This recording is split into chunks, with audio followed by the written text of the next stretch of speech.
जय श्री राम। बहुत स्वागत आपका आपके अपने बेहद खास कार्यक्रम मानस ज्योतिष ज्ञान में। मैं हूं आपके साथ आपका अपना आचार्य राज मिश्रा। आज बात करेंगे कंप्लीट जानकारी, पूरी फुल जानकारी हमारे वृष राशि के जातक जातिका के बारे में। वो जानकारी जिसके बारे में अभी तक आपने सोचा नहीं होगा।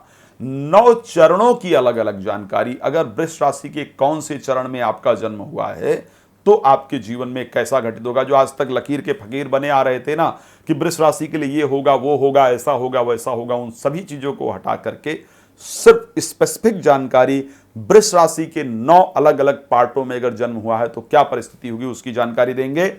टॉरस जिसको कहा जा सकता है, वृष हिंदी में, टॉरस इंग्लिश में। अगर आपका नाम अक्षर ई से आता है, ऊ से आता है, ए से आता है, ओ, वा, वी, वु, वे, वो, अगर इन अक्षरों से आपका नाम आता है तो आपकी वृष राशि है। आपका वृष लग्न है, आपकी वृष राशि नाम से है, वृष राशि आपकी डेट ऑफ बर्थ से है। तीनों ही चीजों पर जो जानकारी देने जा रहा हूं वो आपके लिए एप्लीकेबल होगी। वृष राशि किसकी है? शुक्र इस राशि के स्वामी हैं। दक्षिण दिशा की ये राशि मानी जाती है, दक्षिण दिशा के स्वामिनी है। कृतिका नक्षत्र के 3 चरण, रोहिणी नक्षत्र के 4 चरण और मृगशिरा नक्षत्र के 2 चरण बना करके ये टोटल 3, 2, 5 और 4, 9 चरण में ये टोटल राशि बनती है। अब इस राशि को लेकर के हम बात करते हैं कि क्या परिस्थिति आपके साथ होती है।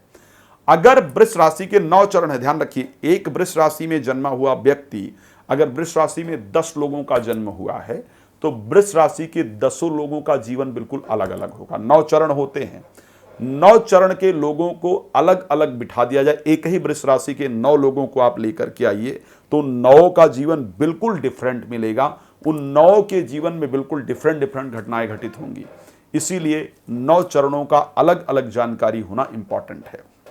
वृष राशि के अगर प्रथम चरण में जन्म हुआ, यानी कृतिका नक्षत्र के अगर दूसरे चरण के अंतर्गत जन्म हुआ, पहला चरण में इस राशि में आ जाता है, तो ऐसी परिस्थिति में वो व्यक्ति यशस्वी होता है, उसका नाम होता है, विख्यात होता है, प्रतिष्ठा होती है, यश होता है, सम्मान होता है, यानी वो व्यक्ति यशस्वी होता है। और उसको कार्य भी ऐसे करने चाहिए जो यश प्रतिष्ठा वाले कार्य हो, यानी मीडिया के क्षेत्र में, फिल्म के क्षेत्र में जाकर के, फैशन डिजाइनिंग के क्षेत्र में जाकर के उस व्यक्ति को अच्छी सफलता मिलती है।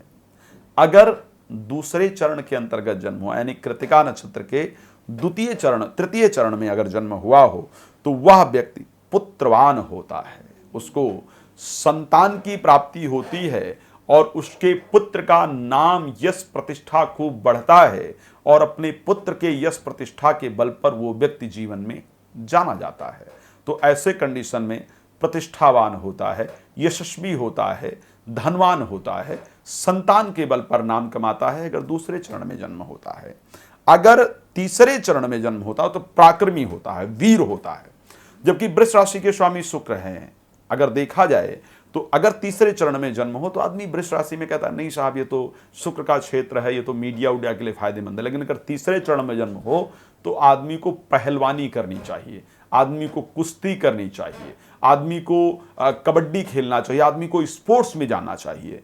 अगर वो व्यक्ति जीवन में बिजनेस करना चाहता है तो ऐसे बिजनेस करना चाहिए जिसमें शारीरिक श्रम ज्यादा हो। अगर आप बिजनेस करना चाहते हैं और वृष राशि के तीसरे चरण में जन्म हुआ है तो ऐसे बिजनेस को सिलेक्ट करें जिसमें शारीरिक श्रम सबसे अधिक हो, वो आपके लिए फायदेमंद होती है। अगर चौथे चरण में आपका जन्म होता है तो आप शुभ लक्षणों से युक्त होते हैं। आपके जो लक्षण होते हैं वो बड़े शुभ होते हैं, यानी सुबह कोई आपका फेस देख ले तो उसका काम बन जाता है, किसी के साथ काम करें तो जीवन में आगे बढ़ जाता है और उसके जीवन में बहुत सारे जो फायदे हैं वो होते हैं।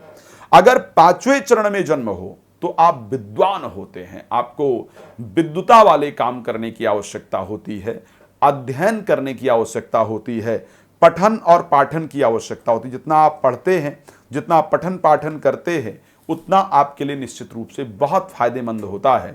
तो अगर आपका जन्म किसी भी प्रकार से 5वें चरण के अंतर्गत होता है तो आप विद्वान होते हैं। अगर छठे चरण के अंतर्गत आपका जन्म होता है तो व्यक्ति सौभाग्यवान होता है, उसके भाग्य से उस कुल में वृद्धि होती है। जिसमें आप जन्म लेते हैं, जब से आपका जन्म होता है उसके बाद उस कुल में वृद्धि होती है, भाग्यवान होता है, सौभाग्यशाली होता है। सातवें चरण में अगर वृष राशि के जन्म हुआ है तो व्यक्ति कुलभूषण होता है। जब से उसने उस कुल में जन्म लिया उसके बाद उस कुल का नाम यश प्रतिष्ठा बढ़ता चला गया, वो व्यक्ति जीवन में इतना प्रतिष्ठित हो गया कि उसके कारण पूरे परिवार को जाना जाने लगा। सातवें चरण में जन्म होने पर कुलभूषण होता है। आठवें चरण में जन्म हो तो धन उपार्जक होता है, यानी आठवें चरण में यदि जन्म हो तो व्यक्ति को ऐसे काम करने चाहिए जिसका सीधे अर्थ से संबंध हो। अर्थ से किस प्रकार से? धन ब्याज पर देना, धन लेना, और उसके साथ साथ बैंकिंग क्षेत्र से रिलेटेड कोर्स इत्यादि करना। जिस फील्ड का संबंध सीधे धन से कनेक्ट हो ऐसे फील्ड पर काम करने से फायदा होता है।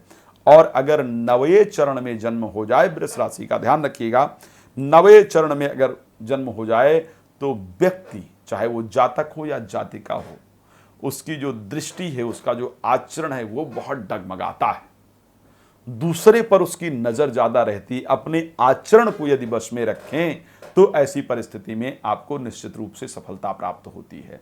तो ये 9 अलग अलग चरण, जितना अभी तक आप लोग सुनते आ रहे थे कि नहीं साहब इस राशि में जन्म हुआ है तो बस ऐसा ही होगा, पूरा नहीं। एक राशि के 9 पार्ट हैं, उन 9 पार्टों को जानने की आवश्यकता होती है। कौन से पार्ट में आपका जन्म हुआ है तो आपका जीवन कैसा होगा। इसीलिए पुरातन समय में नियम था कि एक राशि का नाम नहीं निकालते थे, जिस अक्षर से, कहते किस अक्षर से नाम निकला है, तो वो जो अक्षर ही होता था वो उस राशि का चरण होता था, जिससे पता चल पाता था कि इस चरण में इस बालक बालिका का जन्म हुआ है तो इसका जीवन इस प्रकार का घटित होने वाला है। अब आइए जिससे आप और कंफर्म कर सकेंगे कि मेरी राशि वृष है या नहीं है, मैं कुछ और बातें बताने जा रहा हूं। अगर ये घटनाएं आपके जीवन में घटित हुई हैं तो आप ये मानिए कि आपकी वृष राशि है। अगर नहीं हुई है तो ऐसी परिस्थिति में एक बार दोबारा से विचार करने की आवश्यकता है।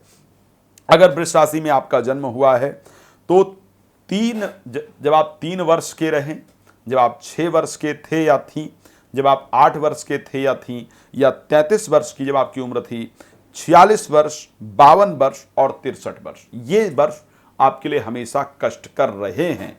अगर आपकी एज कम है तो ये वर्ष आपके लिए कष्टकर होंगे।